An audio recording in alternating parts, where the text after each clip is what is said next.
Mesdames et messieurs, bonsoir. Je suis ravi de vous retrouver pour cette nouvelle édition spéciale dans laquelle nous allons évoquer la petite reine, mais surtout la grande boucle 2018. Ça ne vous a pas échappé. La semaine dernière, le 28 février dernier, précisément, de Vendée, ont été dévoilées les premières étapes du Tour de France 2018. Et pour la 4e fois de leur histoire, le Tour et Cholet écriront une nouvelle page commune. Ce sera le 2 juillet 2018. Réservez déjà cette date. Ce sera l'occasion pour la course de légende de se conjuguer aux couleurs du Choletais pour un contre-la-montre par équipe. Alors pour évoquer ce grand rendez-vous mondial, impossible bien évidemment de ne pas replonger dans le passé, de ne pas évoquer les précédentes éditions. Entre souvenirs, résultats et anecdotes, nous allons tâcher de vous replonger dans le passé pour que vous compreniez au mieux ce qui vous attend dans 478 jours. Oui, j'ai compté, 478 jours. Le compte à rebours est lancé et pour ce faire, j'ai la chance d'avoir à mes côtés Gilles Bourdoulex, député maire de Cholet, grand amateur de vélo. Et puis également à nos côtés, Damien Gaudin, coureur professionnel de l'Armée de Terre, équipe continentale, l'équivalent de la 3e division. Vous êtes natif, je le précise quand même, de Beaupro et vous avez passé la majeure partie de votre vie du côté du Fuilet. Voilà, vous êtes du coin. Merci en tout cas messieurs d'être à mes côtés. Rentrons tout de suite dans le vif du sujet. Commençons, si vous le voulez bien, par ordre chronologique. Les premiers liens qu'ont tissés la Cité des Mauges et le Tour de France remontent à 1936. Alors oui, je vous regarde, nous n'étions pas nés, loin de là. Mais ce que l'on peut en retenir, et l'anecdote est plutôt cocasse, c'est que pour cette première aventure commune, il s'agissait déjà d'un contre-la-montre par équipe. Il avait été remporté par les Belges à l'époque, en 1936. Gilles Bourdoulex, je me tourne vers vous. Est-ce que vous en avez eu vent d'une manière ou d'une autre, par la famille, les proches, des amis, voilà? Non, très vaguement, mais je savais effectivement que sur le vélodrome qui était rue de Loisillonnette à l'époque, était arrivé ce tir d'étape. En plus, c'était par tir d'étape. Tir d'étape, contre-la-montre par équipe, gagné par l'équipe belge, dont le leader Maes venait d'être papa. Ce qui fait d'ailleurs que l'entreprise Moël & Guérino, d'Orel aujourd'hui, avait offert une poussette, et qu'à l'arrivée à Angers, dans la 3e tir d'étape, ses coéquipiers lui ont fait passer la ligne d'arrivée assis dans la poussette. Voilà, c'est une anecdote que l'on prend volontiers. En tout cas, 1936, effectivement, c'était un vieux souvenir, et il m'est arrivé d'entendre parler que mes premières années choletaises du Tour de France qui ne revenait pas à Cholet, au grand désespoir des amateurs de sport et particulièrement de cyclisme. Damien, je me tourne vers vous à présent. 1936, ça vous dit peut-être pas grand-chose. Vous êtes né en 1986, 50 ans plus tard, hein, si mes calculs sont bons. Vous, vos premiers souvenirs, ils remontent à quand ? 2008, quand le Tour de France était passé à côté de la maison. Donc voilà. 98. Bah oui, je me disais quand même. Oui. 98, vous aviez 12 ans. Vous étiez quand même en âge d'apprécier oui, voilà, c'est ça, cette grande aventure populaire. Oui, j'étais passé dans la commune, donc j'étais déjà fan de vélo, fan de Tour de France. Donc avec la famille, on avait pique-niqué au bord de la route avec la caravane publicitaire avant et les coureurs après. C'est vrai qu'on avait trouvé qu'ils étaient passés assez vite, mais voilà, c'est le jeu du Tour de France. Voilà, c'est une belle journée. C'est le jeu du Tour de France. Et 1998, on va s'y replonger justement puisque c'est une période où notre chaîne a pu immortaliser ce moment avec nos caméras de l'époque. Il s'agissait de la 4e étape du Tour. Messieurs, vous vous souvenez le jour précis? C'était le 15 juillet 1998. Et puis, écoutez, je vous propose de découvrir ces images. Alors, Gilles Bourdoulex, on a pu voir l'ancienne patinoire, l'ancienne patinoire, qui avait été transformée en salle de presse, recouverte d'un beau tapis bleu, comme on a pu le voir, pour une logistique, une grosse machinerie. Oui, pour cette étape, donc le Tour de France qui revenait. Alors, 15 juillet, ça peut paraître curieux parce que c'est un peu tard en juillet. Sauf que 1998, ça nous rappelle quelque chose. Le 12, donc le Tour de France était décalé un petit peu plus tard cette année-là. Et d'ailleurs, on était plus mince aussi. Et il reste que c'était une grosse logistique. Alors évidemment, il y a le soutien de toutes les équipes d'ASO, c'est considérable. Mais ensuite, il y a bien sûr l'organisation qui nécessite un engagement important de la part des équipes techniques de la collectivité qui accueille l'étape du Tour. Petit rappel, on est en 98, 3 ans après votre élection, 95. Ouais. Est-ce que vous aviez déjà dans l'esprit dès 95 l'idée de faire venir le Tour à Cholet? Oui, parce que je l'avais évoqué avec mon prédécesseur dont j'étais directeur de cabinet, mais je n'étais pas spécialement intéressé par le sport, encore moins par le Tour de France, donc je n'avais plus trop bougé là-dessus. Et alors je crois que c'était en 96, nous avions construit un projet avec Philippe de Villiers, qui était à l'époque président du Conseil général de Vendée, pour faire les championnats du monde de cyclistes en Vendée et Cholet. On aurait couplé nos deux collectivités pour faire ce projet. Et nous avions reçu les autorités du cyclisme pour une reconnaissance, et notamment Jean-Marie Leblanc, avec lequel j'avais évoqué le fait que depuis 1936, le Tour de France ne s'était pas arrêté à Cholet. Et il m'avait promis ce jour-là que le plus vite possible, il organiserait une étape à Cholet. Il a tenu parole, et en 1998, qui était tenu en 98. Cette étape. Cholet, ville-étape. Le principe, donc, c'est qu'il y a l'arrivée le soir et le départ le matin. Pas forcément. Il y a maintenant beaucoup de villes qui sont seulement arrivées, d'autres seulement départ, parce qu'il y a tellement de demandes que l'organisation essaie d'équilibrer entre tous les territoires. C'est donc une vraie chance d'avoir à la fois l'arrivée le soir et le départ le lendemain matin, parce que pour tous les amateurs de cyclisme, ce sont deux choses complémentaires. Une arrivée d'étape, c'est passionnant, parce que c'est la course vraiment vivante, mais bon, les coureurs, forcément, ils partent très vite, parce qu'ils ont les soins, il faut qu'ils récupèrent, etc. Alors que le départ, vous avez le village départ, et les coureurs qui arrivent, et il faut bien comprendre qu'un coureur cycliste professionnel, c'est pas les gens du football, c'est-à-dire que ce sont des gens qu'on peut approcher, des gens, même les plus grands, des gens avec lesquels les spectateurs, les passionnés peuvent discuter, prendre des photos, etc. Donc le village départ et tout ce qui entoure le départ d'une étape, c'est aussi un moment apprécié. C'est une grande fête populaire, on l'a souligné, on vous a vu également sur France 3, l'émission Autour du Tour, vous étiez en compagnie de Jean-Claude Brialy, quelques années en arrière. Quelques années en arrière, oui, à tout point de vue. Parce que nous avions eu quelques discussions sur, à l'époque, le Festival d'Anjou, qui devait venir à Cholet, qui n'était pas venu, en annulant au dernier moment. Et du coup, on nous avait invités tous les deux pour parler non seulement du sport, mais aussi de la culture à travers ce Festival d'Anjou, dont Jean-Claude Brialy, à l'époque, était directeur. On a pu voir également l'hôtel de police, c'est l'époque où l'affaire Festina a éclaté. C'est extra-cyclisme. Bon. C'est mon mauvais souvenir de l'étape, parce que, comme on attendait les coureurs et qu'on s'apprêtait à monter sur le podium pour remettre les récompenses, la commissaire de police était venue me voir en me disant je vous informe que nous allons interpeller M. Roussel, qui était donc le directeur sportif de l'équipe Festina. Et on a vu effectivement qu'il y avait eu cette affaire qui avait démarré là, avec les suites que l'on sait un petit peu plus tard, et le retrait de l'équipe mené par Richard Virenque. Bon, ce sont des mauvais souvenirs, mais ça fait partie aussi des problèmes du sport, et ça rappelle aussi que le cyclisme est un sport qui, lui, a pris les moyens de combattre le fléau qui est celui du dopage, qui n'est pas le cas de tous les sports. Et du coup, je me tourne vers Damien, j'imagine que vous n'en avez pas tenu rigueur, cette affaire Festina, puisque vous en avez fait votre métier. Quel souvenir vous gardez de cette affaire? Vous étiez jeune, on l'a dit, vous aviez 12 ans, mais voilà, vous vous souvenez de quelque chose en particulier? Oui, c'est vrai qu'en tant que passionné tout jeune, voilà, on ne voyait pas les coureurs comme on a pu le voir sur cette affaire Festina. C'est vrai que voilà, quand tu es jeune, tu fermes plus tes yeux et voilà, tu te dis que c'est ce que je veux faire plus tard. Donc voilà, tu ne regardes pas ces à côté.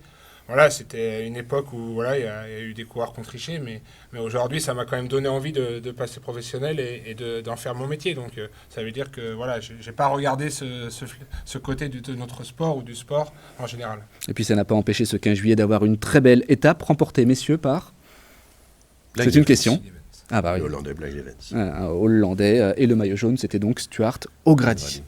On va faire un petit bond de 10 ans, on va passer de 98 à 2008, même principe que tout à l'heure, je vais vous rafraîchir la mémoire avec ces quelques images, on voit là encore la caravane, là j'imagine qu'on a tous participé à cette grande fête en tant que spectateurs. Les journalistes dans la patinoire, mais on a changé de patinoire. Et on a changé de patinoire, là du coup on est passé à Glisséo. Quel est le premier souvenir qui vous vient à l'esprit, Gilles Bourdoulex, lorsque l'on évoque le Tour de France 2008 ? Le premier souvenir, c'est d'avoir fait le parcours le matin dans le cadre de l'opération mécénat chirurgie cardiaque, qui est une opération qui a lieu chaque année avec un professeur de médecine cardiologue qui organise cela avec ASO pour opérer des jeunes enfants des pays en voie de développement, les amener en France et les opérer sur place. Et donc chaque année, il y a une étape comme cela qui est organisée avec essentiellement des gens du showbiz, des vedettes, des anciens coureurs, des gens de la télévision, etc., des gens qui sont un peu passionnés de vélo tout de même. Et donc nous avions fait le matin cette étape avec tout ce groupe, et c'était fort sympathique. Vous parlez de cette animation, il y en a eu beaucoup en 2008, peut-être un petit peu plus qu'en 98. Vous avez eu plus le temps de préparer les choses ou pas? Vous étiez déjà rodé, si je puis dire, déjà? Oui, puis on était particulièrement gâtés, puisque nous avions le contre-la-montre individuel le mardi. Le mardi 8 juillet, tout à fait. Le mardi 8 juillet, donc départ arrivé à Cholet, forcément. Et le lendemain matin, on repartait de Cholet. Vers Châteauroux. Vers Châteauroux. Donc c'était quand même tout un moment, depuis le lundi soir jusqu'au mercredi midi, où nous avons eu la présence du Tour de France. C'était quand même un magnifique souvenir. Ce qui fait qu'on a organisé un certain nombre de manifestations parallèlement, spectacles, etc., pour faire vivre ces quelques jours autour du Tour de France ici à Cholet. Avec le village du Tour, place du 8 mai. Absolument, oui, tout à fait. Là aussi, grande fête pour les spectateurs, grande fête populaire. Oui, c'est ce que je disais il y a un instant, c'est que les cyclistes sont abordables et tout le monde est abordable. Donc, on le voit là également, on le voit à l'instant sur les images d'ailleurs. Sur les images, hein, les spectateurs, ils demandent des autographes, etc. C'est vraiment un moment populaire, parce que le cyclisme est un sport populaire, avec le plus beau sens qu'on peut donner à ce terme. Et le village départ, c'est le rassemblement de la population qui vient voir les cyclistes et puis voir le départ en fin de matinée. Cette année 2008, elle n'est pas anodine pour vous, Damien Gaudin. Elle a même une place particulière, j'imagine, dans votre cœur, puisque vous avez été signé professionnel cette année-là. Oui, voilà, j'ai signé mon premier contrat professionnel avec Jean-René Bernaudot, de l'équipe Bouygues Télécom de Vendée. Donc voilà, c'est un bon souvenir, c'est mon début de carrière. Donc voilà, et puis j'ai pas pu être présent Vous n'étiez pas sur place. Voilà, j'étais pas sur place. Mais vous aviez de bonnes raisons, il me semble. Oui, voilà, je préparais les Jeux Olympiques de Pékin sur piste avec l'équipe de France, donc on était en stage, mais j'ai regardé de loin à la télé les routes que je connais par ici. Et vous en avez reconnu, vous les avez reconnues bien évidemment. Oui. Et quel souvenir, sur le plan sportif, quel souvenir vous gardez? On va peut-être parler d'ailleurs du vainqueur cette année-là. Oui, donc c'était Schumacher, donc voilà... un coureur qui est encore en activité, ouais, dans une équipe étrangère. Donc, il a encore la foi de faire du vélo. Donc, tant mieux pour lui. Mais voilà, ça a été un chrono difficile, qu'on a pu le voir sur les routes choltaises. Il y avait eu des écarts, je crois. Il y avait beaucoup d'écarts entre les premiers et les deuxièmes. Donc voilà, on a pu découvrir cette belle route d'entraînement que je parcours tous les jours. Messieurs, si vous le voulez bien, il nous reste une mission, celle de nous projeter l'année prochaine, tout simplement. Après 98 et 2008, place à 2018. Première question, Gilles Bourdoulet, ça fait beaucoup de 8 dans mes paroles. Est-ce qu'il y a un lien entre Cholet et le 8 ? Je ne sais pas s'il y a un lien entre Cholet et le 8, mais je souligne la parole respectée par le directeur du Tour de France, Christian Prudhomme, puisque en 2008, il l'avait dit publiquement, que, eu égard à l'accueil exceptionnel du Choletais autour du Tour de France, il promettait de revenir avant 10 ans. Alors, il va être juste, parce que 9 juillet, là, ce sera le 2 juillet, on est dans les temps. Le Tour de France va revenir avant 10 ans. Voilà. Il faut bien comprendre aussi que le territoire choletais peut présenter un circuit qui est un circuit de première semaine de Tour de France, parce que tout le monde aura observé qu'on n'a pas de haute montagne dans le Choletais. Donc forcément, c'est les premières étapes avec parfois les arrivées au sprint ou des contre-la-montre comme celui que nous vivrons, que nous avions vécu en 2008. Donc après, tout dépend de l'endroit d'où part le Tour de France, puisque s'il part totalement à l'est ou je sais pas, en Allemagne, ou aux Pays-Bas, etc., c'est difficile d'être dans la première semaine dans l'ouest de la France. Quand on regarde le circuit, par exemple 2017, on ne passe pas du tout dans l'ouest. On se rattrape, bien sûr, en 2018, mais en tout cas en 2017, on ne passe pas. Donc, il faut arriver à être au carrefour de toutes ces exigences pour espérer, pour le Choletais, être étape. Et c'est arrivé en 98, en 2008. Le hasard fait que c'est en 2018 et on en est fort heureux. Pour confirmer exactement ce que vous me disiez, en 98 et 2008, c'était la 4e étape à chaque fois. Là, en 2018, ce sera la 3e étape. On va continuer à jouer avec les chiffres, j'en ai plein. C'est la 3e fois que vous, en tant que maire, vous accueillerez le Tour de France. Et 3, c'est également le nombre de titres que la ville a en tant que ville la plus sportive de France. Ça fait beaucoup de points communs, tout ça. Effectivement, mais c'est sans doute pas par hasard.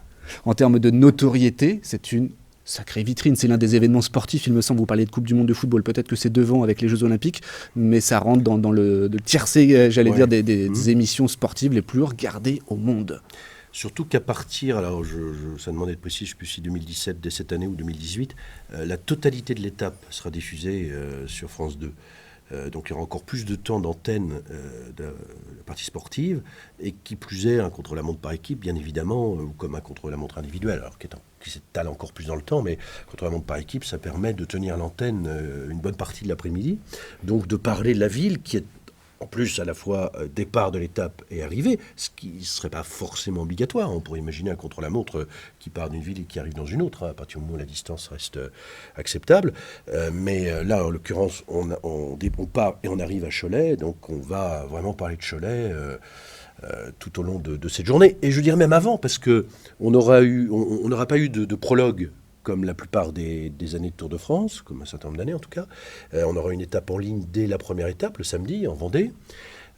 Et puis, on aura 2 étapes donc, en ligne. Et là, on aura un chrono par équipe qui va sans doute, alors je parle sous le contrôle du professionnel, mais qui va sans doute commencer à marquer la hiérarchie du Tour 2018 et qui va sûrement marquer les esprits parce que peut-être que des grimpeurs qui n'auront pas une équipe assez forte pour faire ce contre-la-montre risquent peut-être de perdre un petit peu de temps, qu'il faudra rattraper, etc. Enfin bon, je pense que ce sera le premier grand moment fort, sportif, dans ce Tour de France. Et on va y revenir avec Damien Gaudin. Juste avant, je voulais préciser que vous avez participé au Tour de France en 2015 sous les couleurs d'AG2R. Ma première question en tant que professionnel, elle est toute simple. C'est quoi le Tour de France? Ça fait quoi pour un professionnel de participer à cette grande compétition, l'une des plus grandes du cyclisme mondial?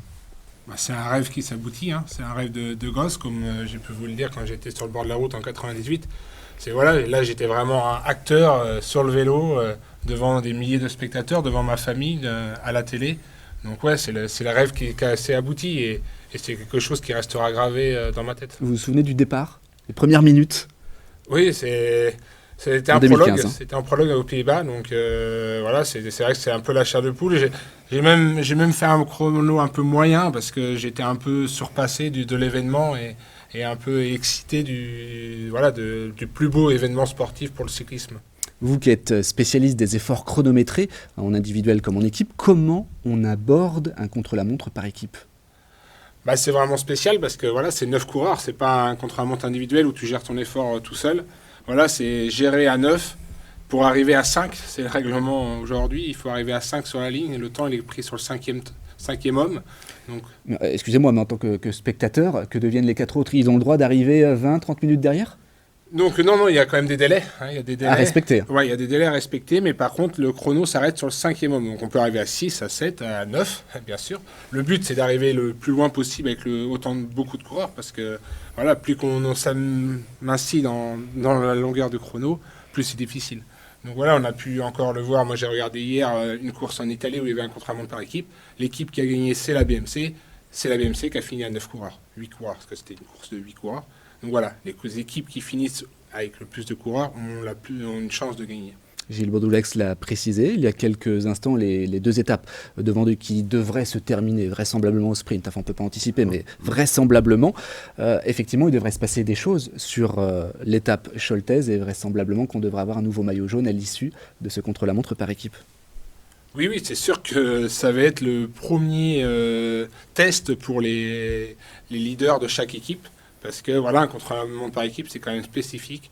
Et il faut arriver avec son leader. Donc souvent, le leader, les coureurs de montagne ne sont pas très forts au chrono. Vous l'avez dit, il n'y aura pas beaucoup de montagnes ici sur le Choletais, donc ils seront défavorisés, les équipes de montagne.